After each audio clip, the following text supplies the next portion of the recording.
Froilán Lloberaqué enrumbó al galope hacia Catacaos, siguiendo el camino paralelo a la línea ferroviaria. Se había dado cita en el expendio de Chicha de la Agustina con dos compañeros de la extinta montonera del cura Chumán, a quienes no veía desde hacía tiempo. Los conocía solo por sus apodos, Pajarero y Monoseco. El primero era un serrano de Santo Domingo, corajudo y desalmado, en cuyo rostro serpenteaban dos cicatrices, recuerdo imborrable de su actuación en el asalto de un fundo, durante el cual el hacendado y varios peones se defendieron valientemente. El temido bandolero tenía viejas cuentas con la justicia, pero contaba con inagotables recursos para esquivar siempre la tenaz persecución de los gendarmes. Prueba de ello era que todavía respiraba, pues si hubiera caído en manos de aquellos, no lo habrían enviado a Piura a comparecer ante los jueces, sino a pudrir tierra en cualquier lugar del despoblado. Su compañero Monoseco era también ternejo y audaz, y se había echado fama de gran tirador desde el día en que, frente a dos soldados y contando con un solo cartucho, halló la forma de matar a ambos de un tiro, volándole el parietal a uno y atravesándole el corazón al otro. 2 días antes, Froilán los había encontrado en la senda arenosa que conduce a la orilla. Venían del Ecuador, en donde habían sido el fantasma de varios comisarios y acariciaban el plan de establecerse por cualquier rincón del departamento de Lambayeque, pero, al encontrarse con Lloberaqué, cuyas hazañas admiraban, resolvieron quedarse breve tiempo en Catacaos. Froilán encontró aquel día a los dos jinetes en la puerta de la chichería. No se habían atrevido a entrar. Pidió un mate de chicha a la Agustina, con la que mantenía a veces fugaces relaciones, e invitó a beber a sus amigos. Después de consumir los tres hombres algunos litros, Monoseco propuso: ¿por qué seguimos horqueteados en las bestias? Mejor bajemos. Eso mismo estaba pensando yo, adujo el serrano, mas Froilán, desconfiado por naturaleza, se opuso. No, amigos, así está bien. A ustedes nadie los conoce por aquí, cosa que no sucede conmigo. Varios blancos de las haciendas han ofrecido mucha plata a los gobernadores y comisarios de la provincia para que me dejen tendido en la primera ocasión. No me quieren vivo. Entonces, ¿por qué no te vienes con nosotros a Lambayeque?, le sugirió Pajarero. Antes de responder, Froilán bebió el resto del mate que sostenía en la mano y pidió otro. La idea me gusta, pero debo cumplir primero con un encarguito en cierto lugar. Yo les daré el alcance más tarde. El serrano insistió. No nos iremos sin ti. Ya que el diablo nos unió de nuevo, sigamos juntos nuestro destino. Nosotros te podremos ayudar en lo que sea, siempre que no te guardes los secretos.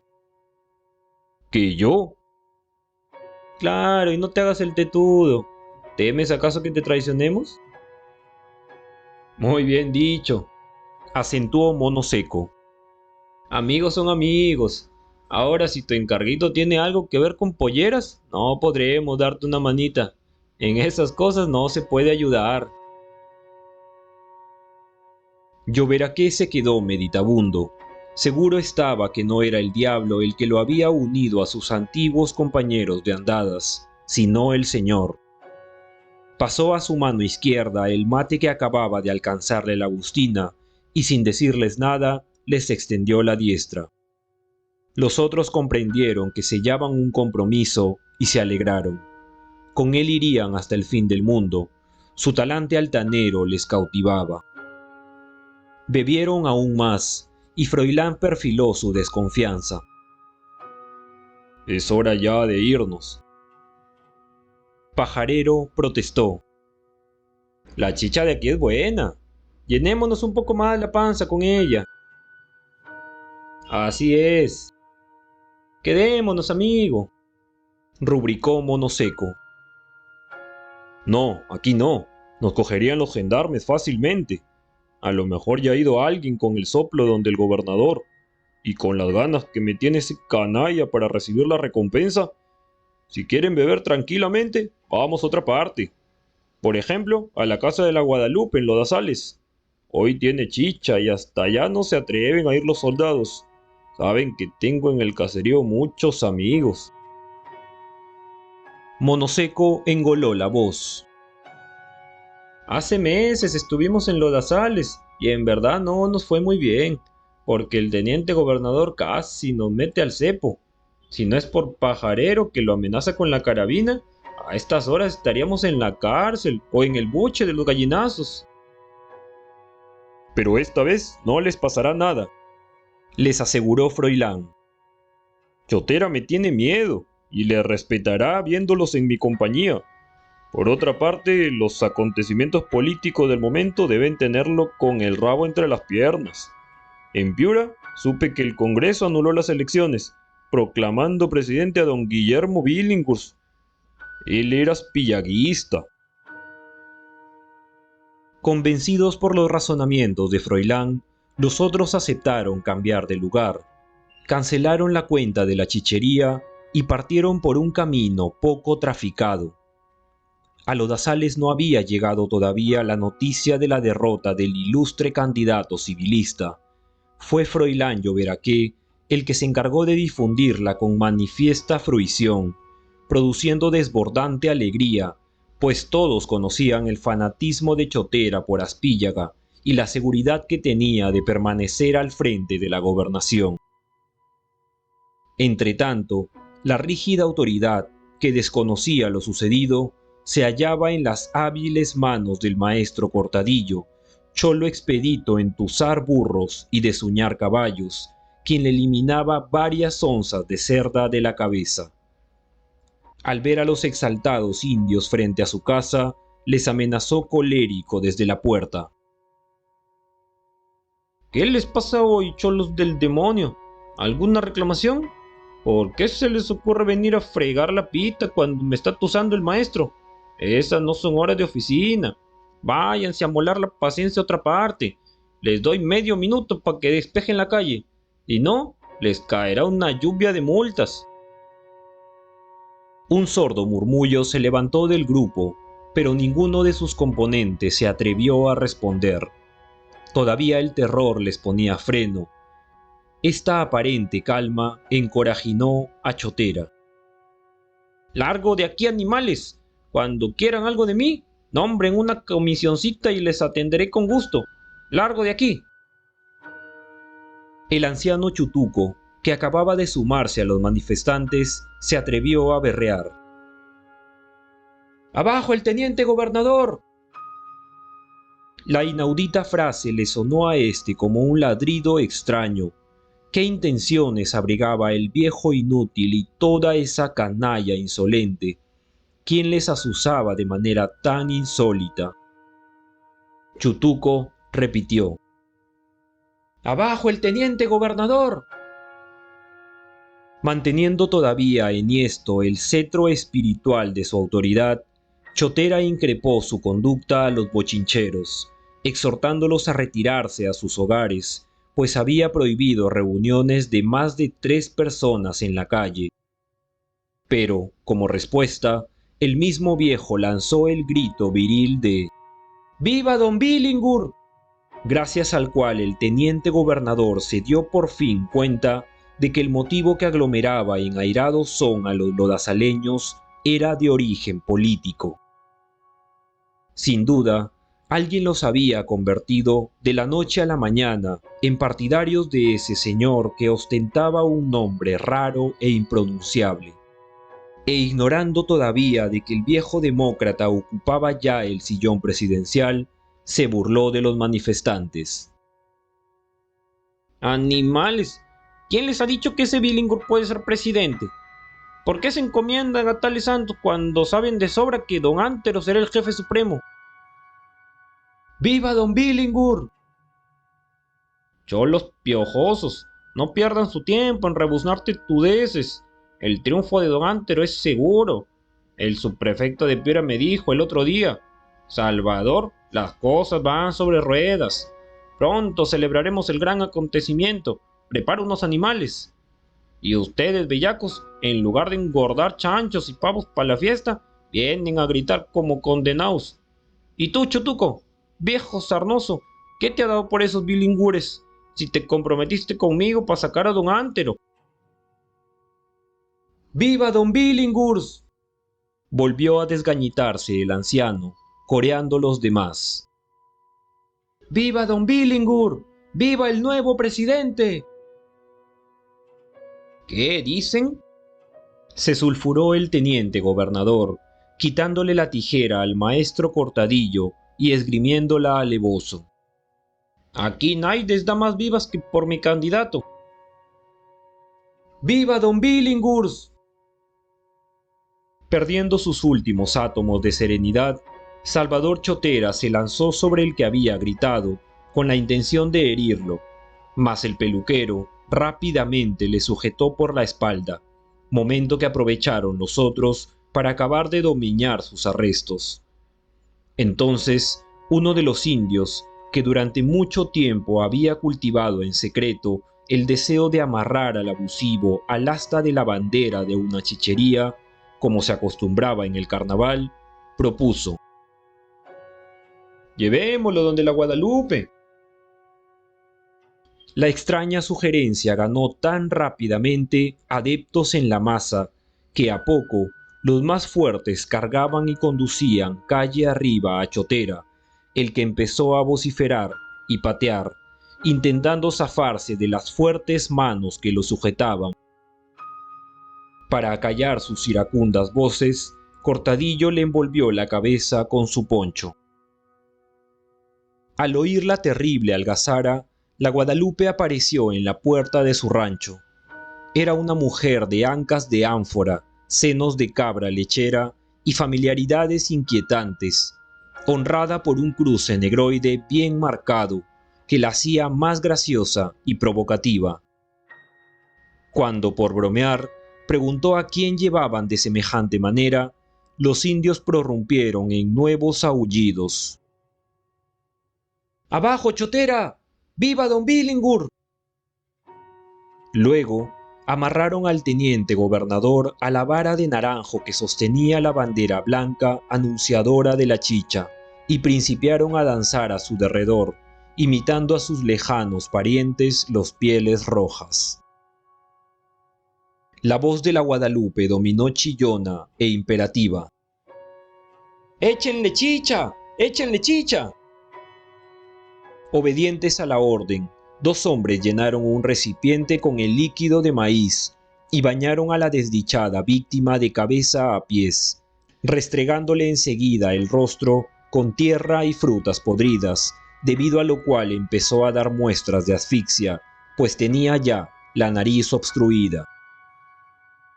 Lo peor era que cuando abría la boca para respirar, gemir o amenazar, sus torturadores, sordos a toda piedad, se la llenaban de excrementos de cabra, y no solo se complacían en agraviarle de esta manera, sino que le pateaban y pellizcaban a su antojo, fuera de otros castigos.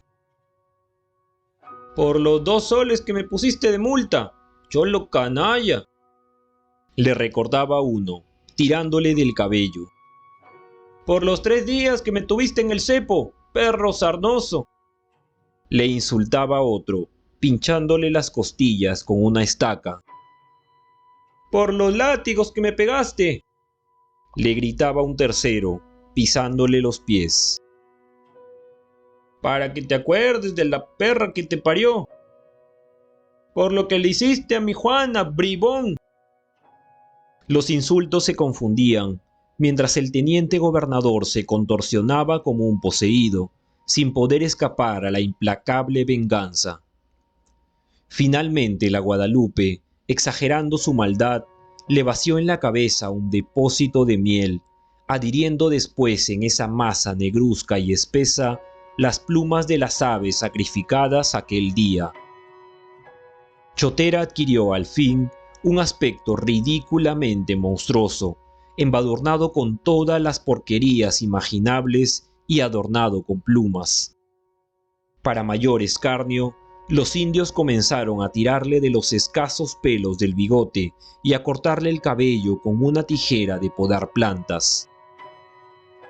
Froilán y sus dos compañeros, que habían presenciado desde el principio la venganza de los lodazaleños, la comentaban entre sonoras carcajadas. Mas cuando advirtieron que Chotera estaba a punto de perecer asfixiado, intervinieron para salvarle, disparando sus armas al aire, oportuno recurso que ahuyentó a los indios. Cuando el teniente gobernador salió de su desfallecimiento, se encontró en su casa, rodeado de los exguerrilleros y de sus dos ayudantes, que acababan de aparecer, considerando que ya no existía peligro. El infeliz estaba inconsolable. Entre sollozos vomitaba quejas y amenazas. «¿Cuánto he hecho por civilizar a estos cholos piojosos para que me salgan al final con una canallada? Pero los he de agarrar a palo limpio hasta que perezcan. Uno por uno vendrán a parar al cepo.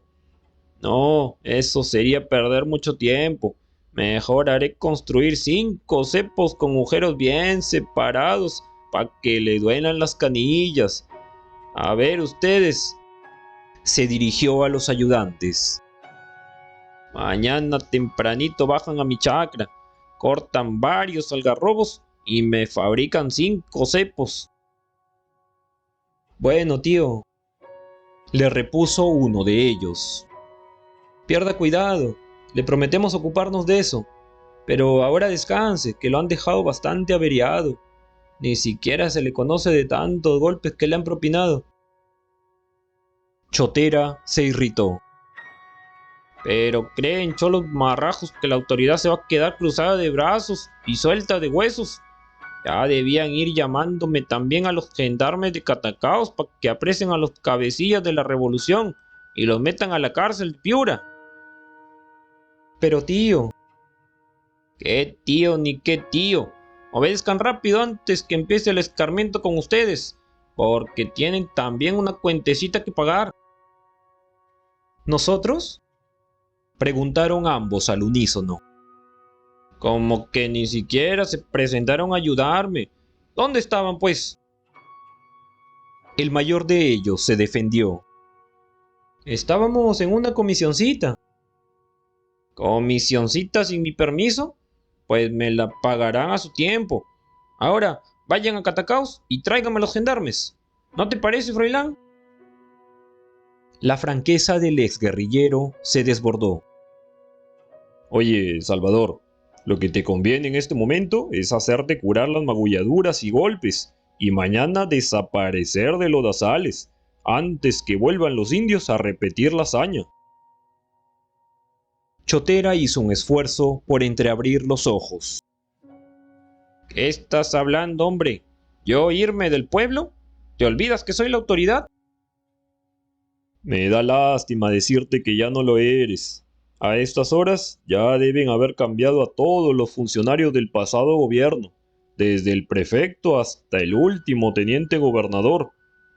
Piensa que ahora tenemos de presidente de la República a don Guillermo Billinghurst». Chotera defendió todavía sus fueros con ciego ardor, hasta que, una hora después, llegaron al caserío 4 gendarmes en sus mulas rabicortonas y cancinas, seguidos de varios vecinos del lugar montados en burros. Al darse cuenta de esta inoportuna visita, los 3 exguerrilleros se eclipsaron. Al maltrecho se le iluminó el alma viendo entrar en su dormitorio a los soldados. ¿No ven? ¿No ven, cholos zamarros?», dirigióse a sus sobrinos, intentando incorporarse. «Aquí está la fuerza para defenderme». «Se equivoca usted», le dijo irónico el cabo que capitaneaba el grupo, plantándose junto a su lecho. «Vengo a arrestarlo, obedeciendo a una orden superior a fin de que responda de todos los abusos que ha cometido». «Pero yo soy la autoridad. reclamo, más bien ayuda. Desde esta mañana ha dejado de serlo.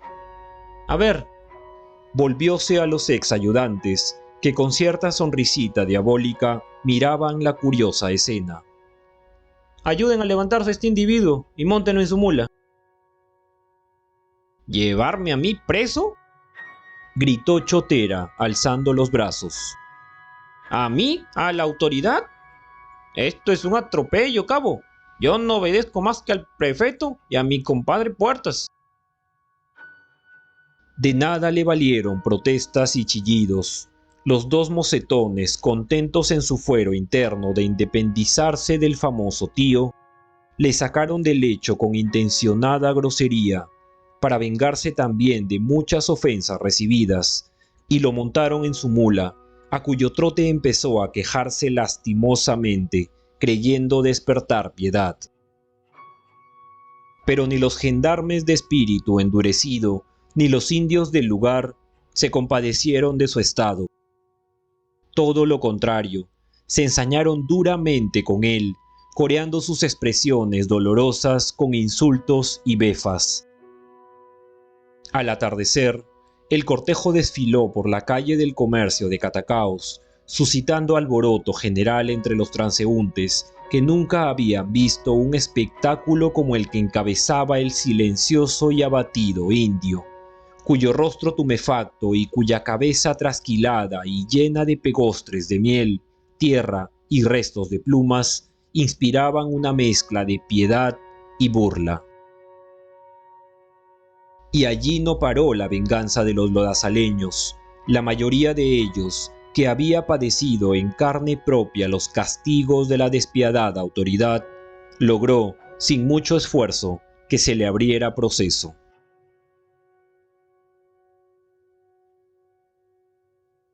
Al declinar de una tarde, José Tadeo visitó al doctor Sabino Valerio, quien después de proporcionarle halagadoras noticias, le entretuvo hasta más de las 6 con el fascinante relato de sus aventuras judiciales, pues le apreciaba mucho, adivinando en él la misma rebeldía y el mismo ardor que nimbara los primeros años de su carrera allá en Lima.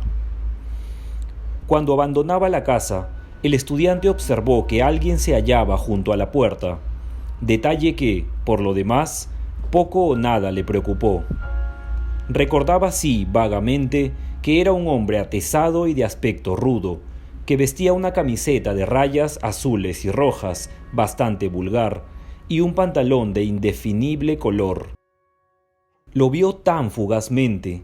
Luego, en camino a su casa, José Tadeo entró en un tienducho para comprar cigarrillos, y al salir, volvió a ver al mismo individuo.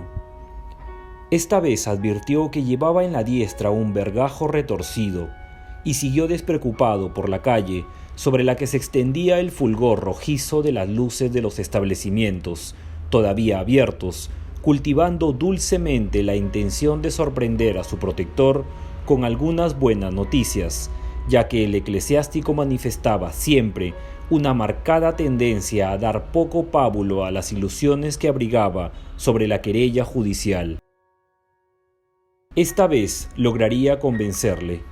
Precisamente acababa de saber por el doctor Valerio que la corte había considerado su alegato y que varios vocales expresaban públicamente su repudio contra la inaudita sucesión de latrocinios perpetrados en la zona baja del río Piura.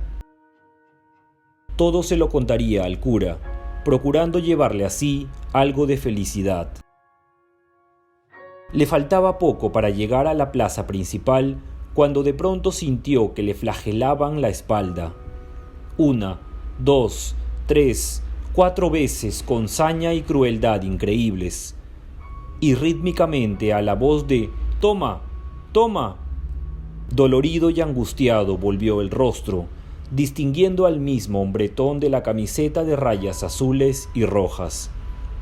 Pero fue solo un instante, porque el vergajo le cruzó el rostro, quemándole como un cauterio desde la frente hasta el mentón. Después ya no pudo darse cuenta de nada. Cayó al suelo desvanecido, donde el criminal continuó castigándole con feroces puntapiés en las costillas. Esto lo pudo saber al día siguiente por los terribles dolores que sintió en esa región y el diagnóstico del médico.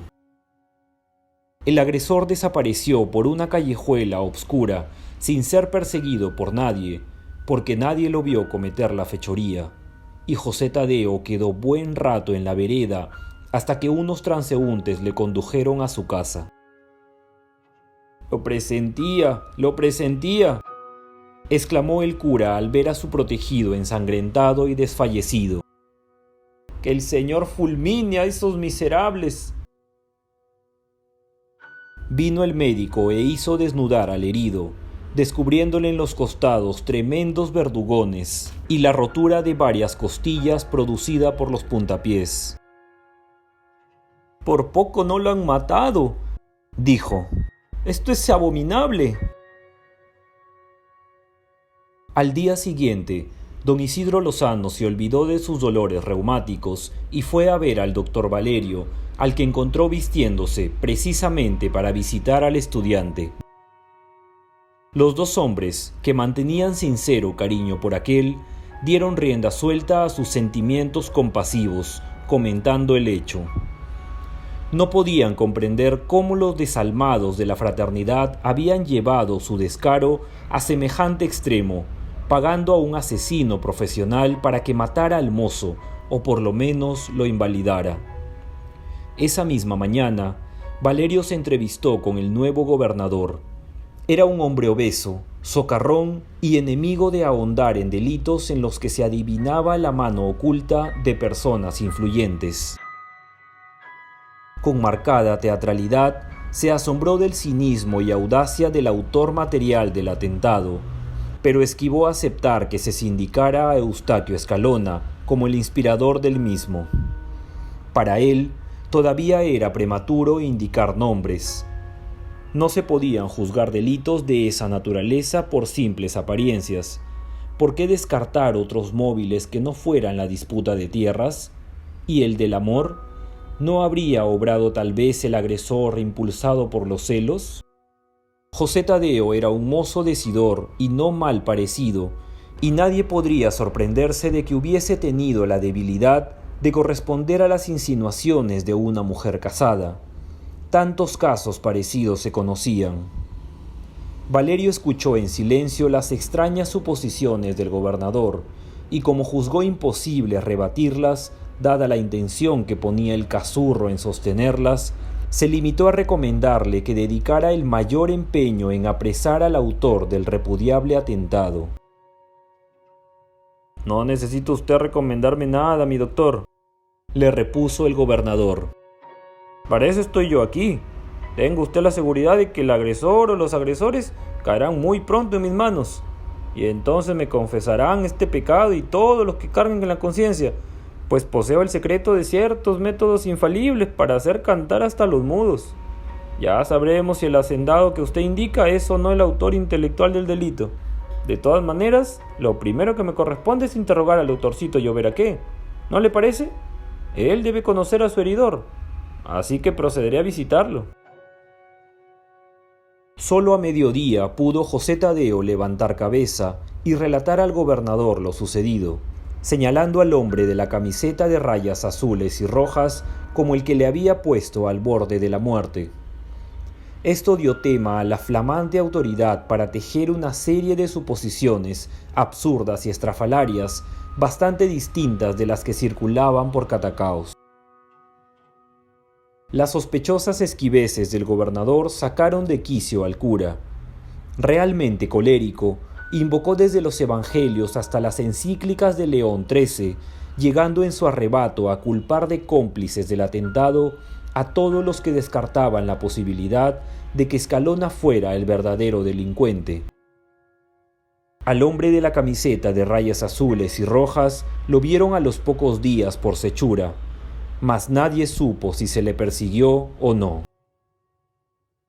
Durante una semana, el atentado a José Tadeo fue el plato del día en los mentideros de Catacaos.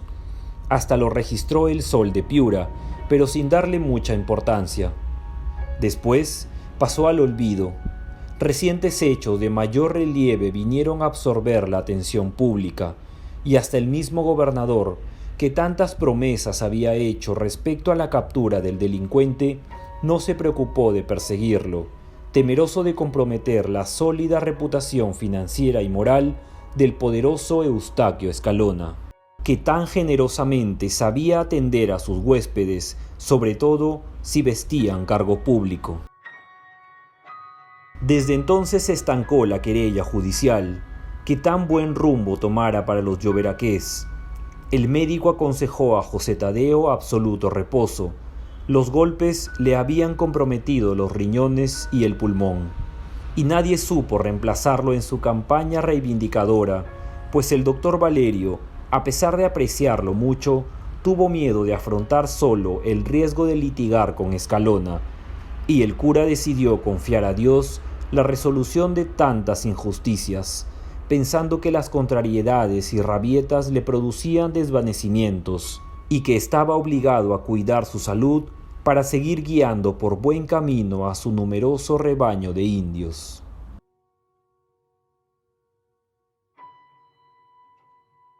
Como era el único a quien le faltaba eliminar, Escalona dedicó empeño feroz en hacer perseguir a Froilán Lloberaqué. Ya no usaba aquellos métodos secretos que ponía en práctica Garrote con tan buen resultado. Ahora la campaña realizaba abiertamente en nombre de los hacendados del valle y valiéndose de la circunstancia de que Froilán andaba en compañía de dos individuos de obscuros antecedentes, perseguidos por la justicia del Perú y del Ecuador. Uno de sus más efectivos recursos consistía en atribuirle todas las fechorías que se cometían en el departamento, y tal éxito obtenía con ello que los cronistas policiales de los diarios de Piura, cuando desconocían al autor de tal o cual asalto, no titubeaban en asegurar que había sido el tristemente célebre Lloberaqué, a quien las autoridades no lograban apresar todavía. Indudablemente, Froilán y sus compañeros no ambulaban por los caminos reparando entuertos. Una que otra vez se veían precisados a desvalijar a algún viajero rico, apremiados por las necesidades que impone el vagabundeo o a defenderse de los gendarmes.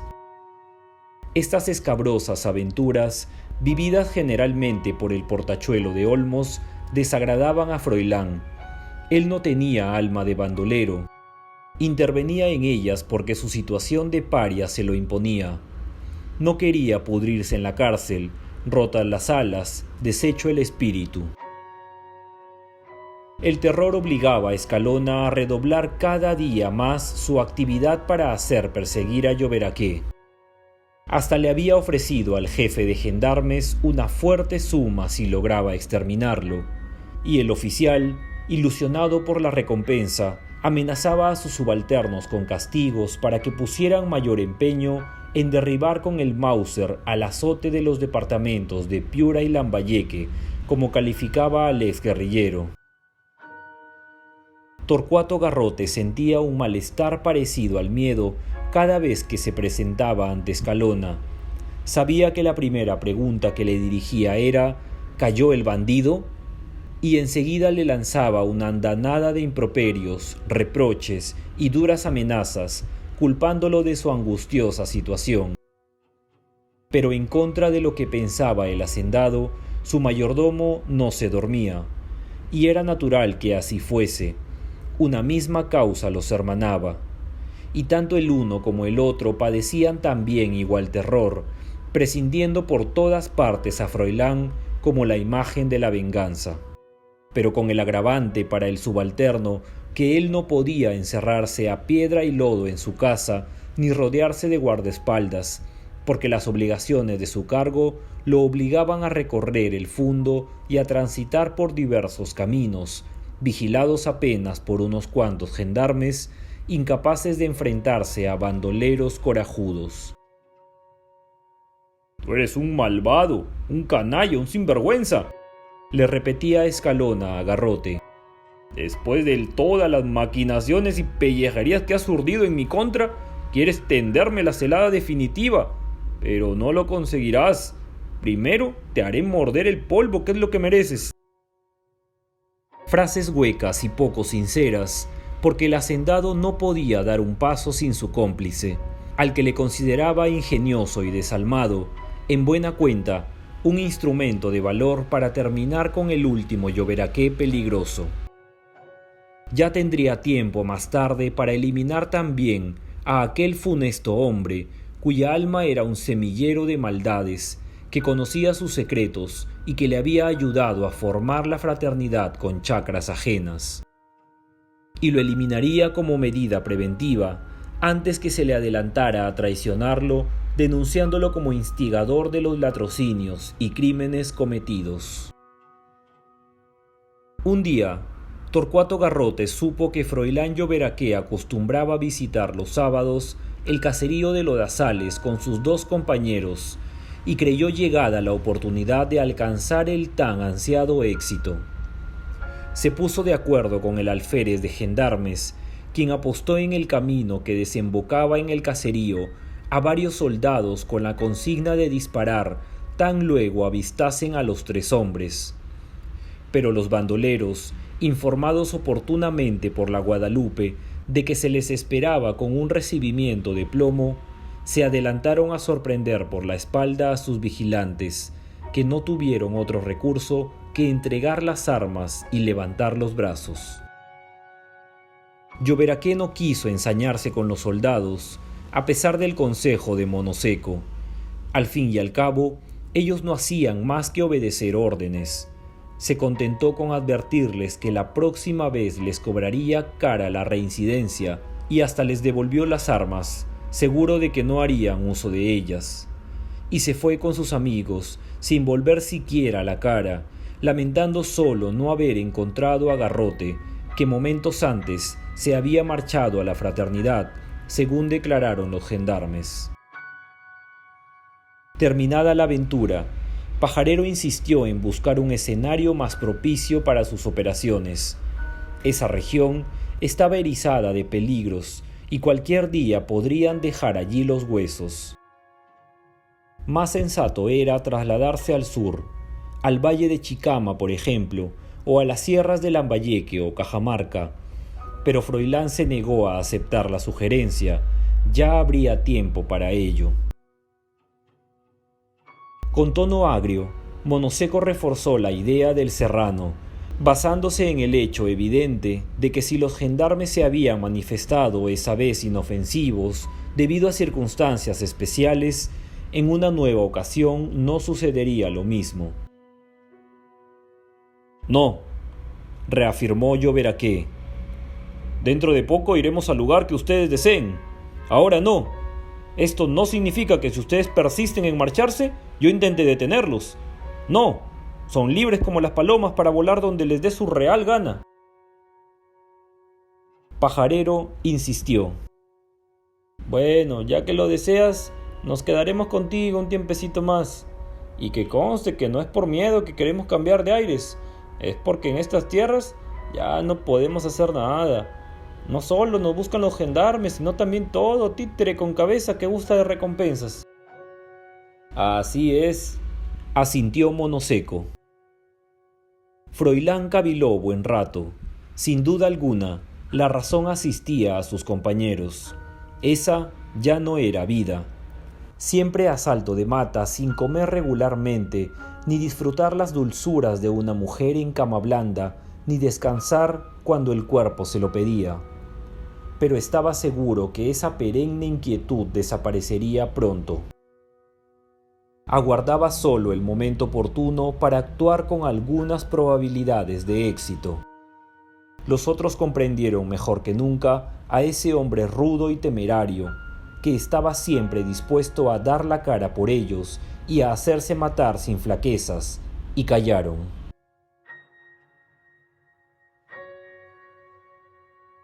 Una tarde, Froilán se detuvo en la chichería de la Agustina para comer algo. Lo venían persiguiendo desde el camino de la legua. Desmontó rápido y condujo a su caballo al corral para que no lo vieran en la calle. La chichera le sirvió un mate conteniendo seco de cabrito con arroz y después de muchas vacilaciones le preguntó si había ido a Piura. ¿A Piura? Se extrañó Froilán. Ni pensarlo, mujer. ¿Cómo quieres que me echen brazos de los soldados? Una vez, un oficial amigo mío me hizo el favor de dejarme entrar libremente en la cárcel para que visitara a mi taita y hermana, y ahí acabó todo. ¿Por qué me lo preguntas? Por nada. No seas bellaca, Agustina. ¿Desde cuándo me vienes con secretos? Tú me ocultas algo. De esto no me cabe duda. Te equivocas. Habla, mujer, habla. La chichera entristeció el rostro. No quería darle a su amante la mala noticia que acababa de saber por un comerciante que frecuentaba Piura. Pero al fin, presionada por la reiterada exigencia, no pudo eludir la respuesta. Yo creía que lo sabías, hombre. ¿Qué cosa? Que tu taita ha muerto. Froilán se ensombreció. Semicerró los ojos de puerco y apretó los labios. Su faz adquirió el aspecto de aquellos guacos de expresión fiera. Retiró despectivamente el mate que tenía por delante y se encerró en un hosco silencio. Ni siquiera agradeció la condolencia de la Agustina. Su alma destilaba odio más que nunca. Al poco rato Froilán sacó su caballo del corral, le ajustó la cincha y después de aceptar de la chichera un paquete de comida que introdujo en la alforja, montó de un salto y partió al galope hacia un bosquecillo de algarrobos cercano al río, donde le aguardaban sus amigos. Estos, al verlo, advirtieron al instante que un sentimiento extraño le conmovía. Pero no le dijeron nada, sabiendo de sobra que cuando su espíritu se entenebrecía, no le gustaba hablar, y continuaron tendidos sobre la tierra dura, mientras sus bestias pastaban. Froilán desencilló su moro para que se revolcara y comiera, y se sentó en la raíz abultada de un algarrobo, recostando la espalda en el tronco. Luego prendió un cigarrillo y lo fumó ávidamente, y cuando lo terminó, encendió otro, y después de un tercero y un cuarto. Anochecía. El puntito rojo del cigarrillo iba ganando luminosidad a medida que se amasaba en las sombras en el campo solitario. Froilán se confundía ya con el tronco del árbol, y sus compañeros parecían leños abandonados por un hachero. En el fondo, la faja del río captaba la tenue claridad de las primeras estrellas. El monótono rumor de las chicharras entorpecía los oídos de los tres hombres. Al fin, Lloberaqué habló en las tinieblas. Su voz era clara, sin resabios de pena, hasta tenía dulzura. ¿Han comido ustedes? Monoseco se adelantó a responder. Un poco de chifles con cecina, nada más. Si quieren llenar el estómago, allí traigo algo bueno. Pajarero y Monoseco se lanzaron a rebuscar en la alforja de Froilán, y a poco escuchóse la masticación de los dos forajidos. Comían apresuradamente para calmar el hambre que les devoraba desde hacía varias horas. Cuando acabaron las provisiones, que habían consistido en pescado frito, carne y choclos, Pajarero expresó su agradecimiento. Está bien que te hayas acordado de traernos algo. Es mi costumbre. ¿Están ya satisfechos? Sí, respondieron ambos, agregando Monoseco. ¿Tienes cigarros? Lloberaqué les alcanzó la cajetilla, y 3 mosquitos de fuego señalaron la posición de los 3 hombres. Luego les interrogó. ¿Han dormido bien? Casi toda la tarde, repuso Pajarero. ¿Por qué? Porque quiero dar una vueltecita esta noche. ¿Les parece bien? ¿Esta noche? Se extrañó Monoseco. Qué raro. Es que me tienta a visitar la fraternidad. ¿Desean acompañarme? Monoseco se entusiasmó. Eso no se pregunta. Cuenta con nosotros. Pero que haya su respectivo castillo de fuegos artificiales. Pierde cuidado, solo te advierto que la casa está bien resguardada. Mejor que mejor, ¿no es verdad, pajarero? Claro, un asalto sin tiritos no sería asalto. Que lo diga Froilán. Estamos de acuerdo. Peligro habrá, aunque todo lo tengo bien pensado para que no nos agujeren tan fácilmente el pellejo. Mi plan es el siguiente. Monoseco se situará por el lado sur de la casa del fondo y hará unos disparos. Después... ¿Después? Eso te lo diré más tarde. Lo único que te recomiendo ahora es que cuando salgan los guardaespaldas de Escalón a perseguirte y tirotearte, te atrincheres en el borde de la acequia madre y los entretengas hasta que te llame yo desde la casa. ¿Desde la casa? ¡Caramba! Sí, desde la casa, mediante un silbido. Muy bien. Y ahora, adelante. Estamos a 1 legua más o menos de la fraternidad. Caminando despacio llegaremos a su lindero sur a las 9. Allí aguardaremos hasta que apaguen las luces de la casa. Los 3 jinetes tomaron la ruta del río, del cual solo quedaban unas cuantas lagunas verdosas, pobladas de zancudos y sapos nocharniegos.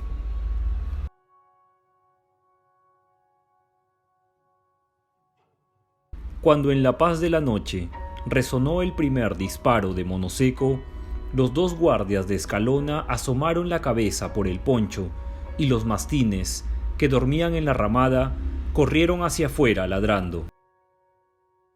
¿Oíste, Evaristo?, preguntó un guardia al otro. ¿Acaso soy sordo, Domingo?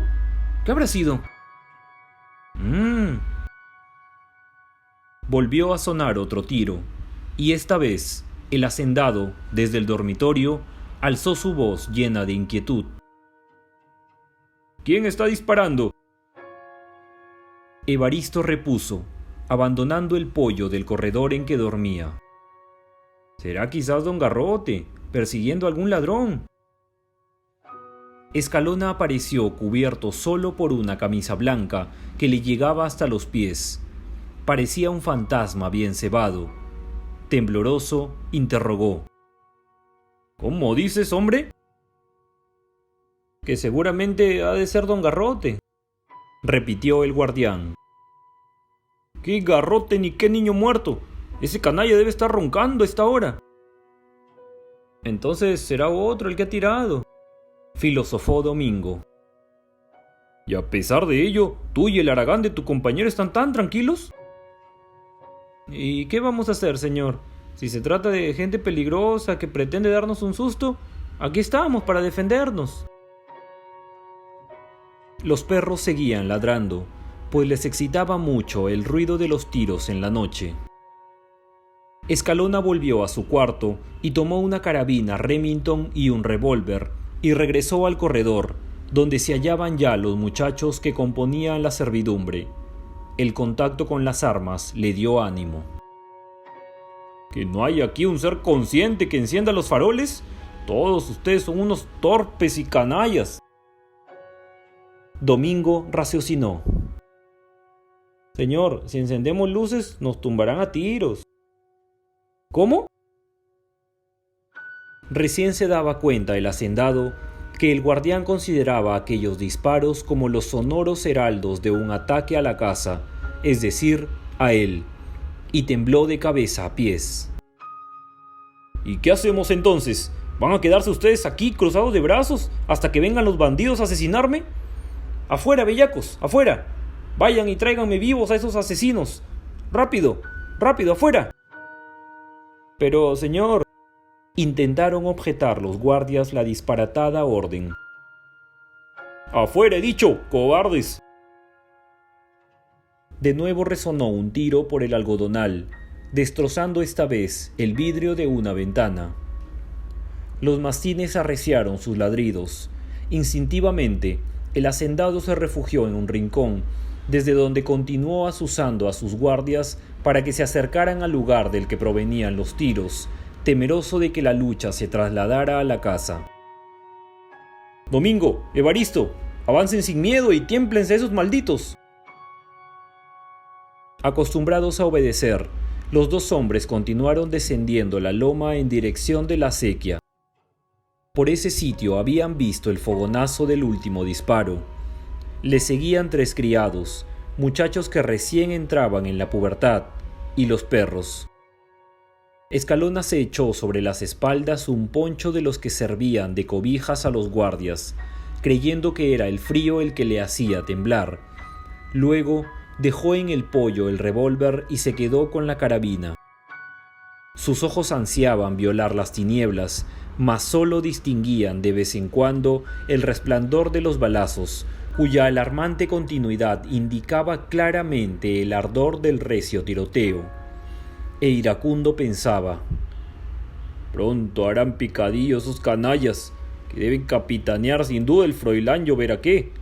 Quiero que me traigan sus cabezas para colgarlas alrededor de la casa. A medida que recrudecía el ruido de los disparos, mezclado a la gritería de los fieros mastines, la angustia del hacendado aumentaba pavorosamente. Se sentía ahora solo, y solo estaba.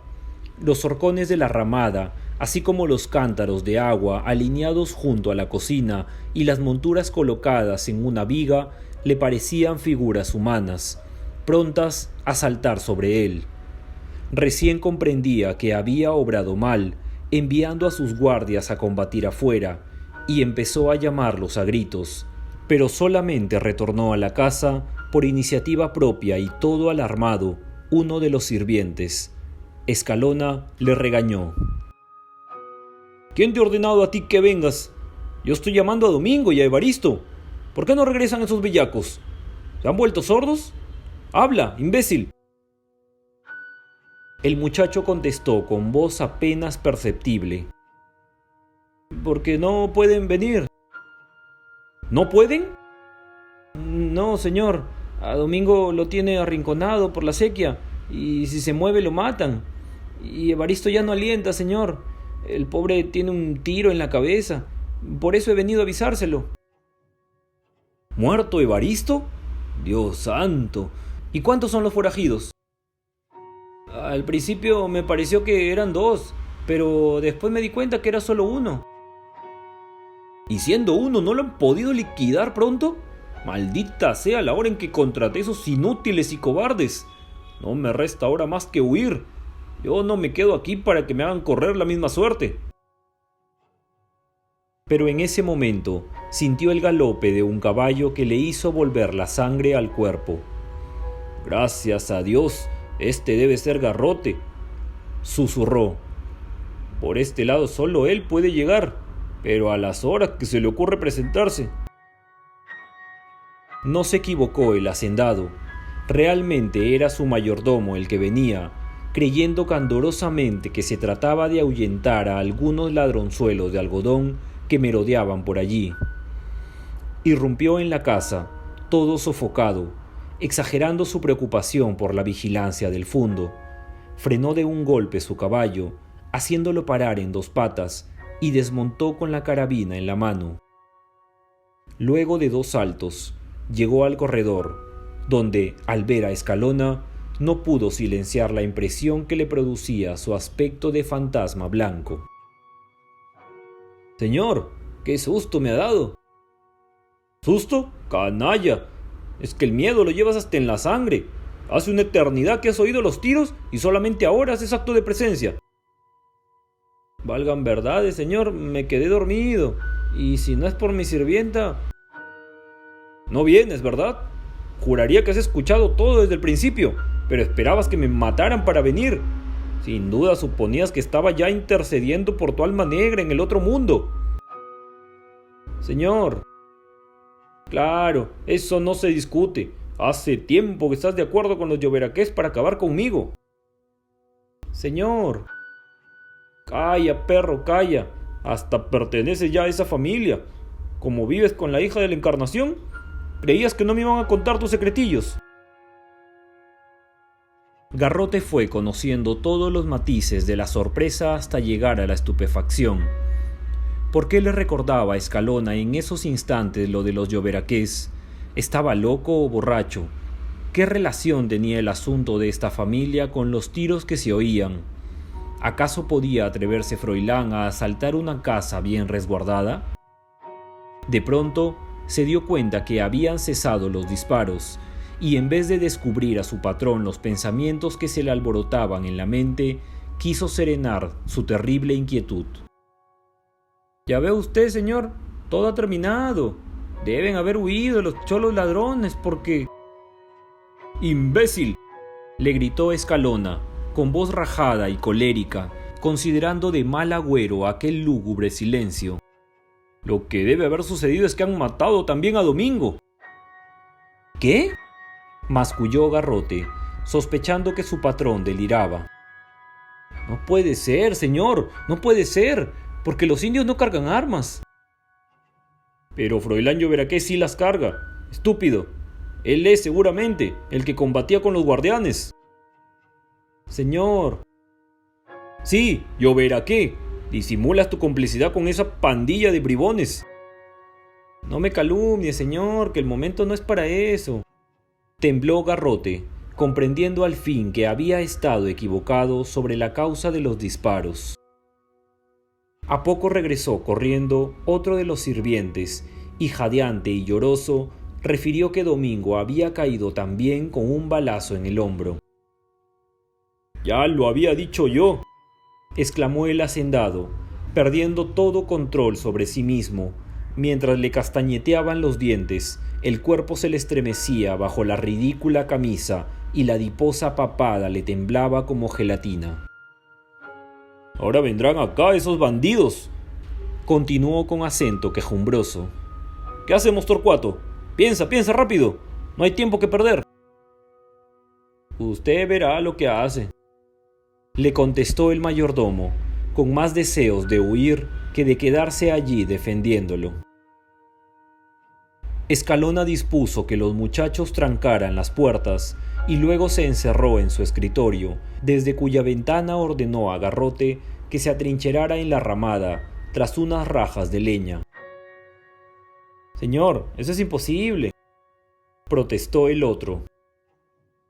«¿Imposible? ¿Por qué? Haz lo que te digo». El mayordomo esgrimió por primera vez su rebeldía. «Yo no me dejo matar aquí como un perro». «Obedece, traidor». «No, yo no soy ningún tetudo». «Pero...» «Defiéndase como pueda, yo me voy». Y saltando sobre su caballo, escapó por el portón hacia el campo oscurecido, mientras Escalona le disparaba varios tiros sin lograr tocarle. Pero Garrote no pudo avanzar mucho. La cuerda ondulante de un lazo trenzado le envolvió de repente, haciéndole caer por los suelos como un pelele trágico. El mayordomo creyó morir. Las fuerzas le abandonaron. Sudor frío le humedeció el cuerpo. Aterrorizado, gimió, sintiéndose sujeto y arrastrado por la tierra cubierta de espinas y abrojos. Al fulgor de las estrellas distinguía, como en medio de una nebulosa, al jinete silencioso que le alaba y al que le seguía. Cerró los ojos para aislarse de lo que le rodeaba, y cuando los abrió, encontróse de nuevo en la casa de la hacienda, vigilado por los dos jinetes que habían descendido ya de sus cabalgaduras. Uno de ellos silbó, contestándole otro individuo en el mismo tono desde el fondo del algodonal. Garrote inquirió al fin. «¿Qué quieren hacer conmigo?» «No te alarmes, poca cosa», contestó Froilán. En la extraña vaguedad de la respuesta, el prisionero adivinó una terrible amenaza y quiso zafarse del anillo que lo ceñía, empleando todas sus fuerzas. Pero lo único que consiguió fue que su aprehensor le pusiera la ruda bota sobre el pecho. Entonces, desesperado, aulló.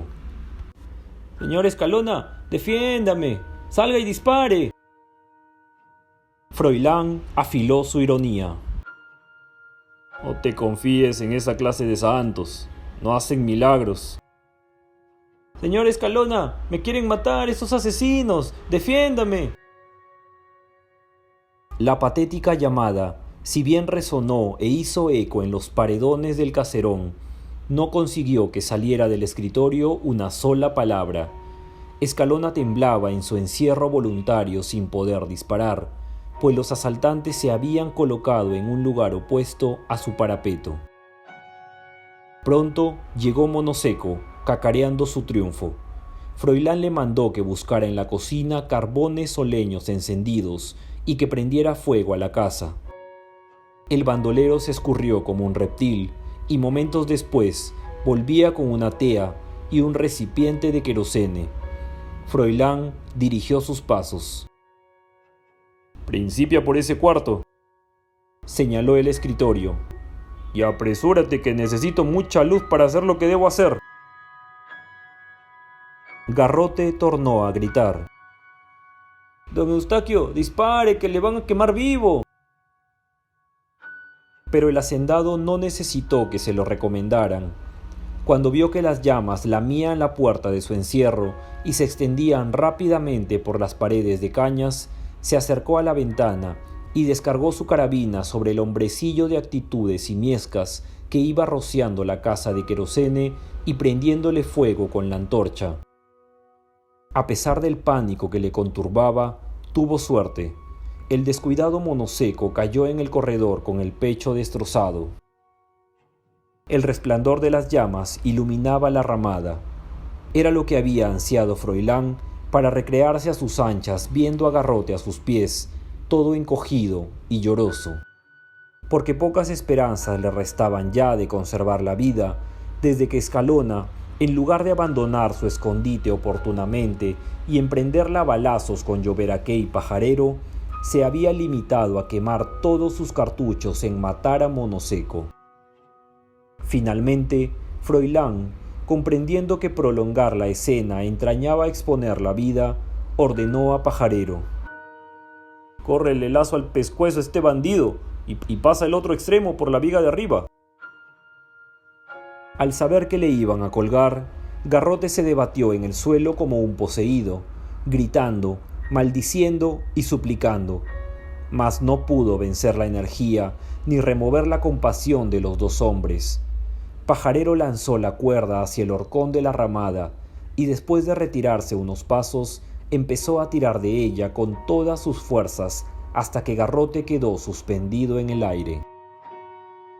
Plantado en medio de la ramada, los brazos en jarras, los labios distendidos, en los que se cuajaba una sonrisa helada, los rasgados ojos de puerco semiescondidos entre los párpados, Froilán contemplaba regocijado a su enemigo, que desesperadamente agitaba las piernas y pretendía quitarse del cuello la cuerda que le asfixiaba. Mientras allá, en su escritorio, Eustaquio Escalona, impotente para dominar el fuego, se desgañitaba implorando piedad. El resplandor rojizo del incendio bañaba la faz de Garrote, precisándole los movimientos de sus desorbitados ojos, la dilatación de su nariz, las contracciones de su boca, por la cual escapaba una lengua viscosa y amoratada, en fin, todos los espasmos epilépticos de sus miembros que poco a poco fueron adquiriendo la rigidez de la muerte. Toda la casa ardía. El tejado se había convertido ya en una hoguera y prolongaba sus llamaradas hacia la ramada y comenzaba también a quemarse.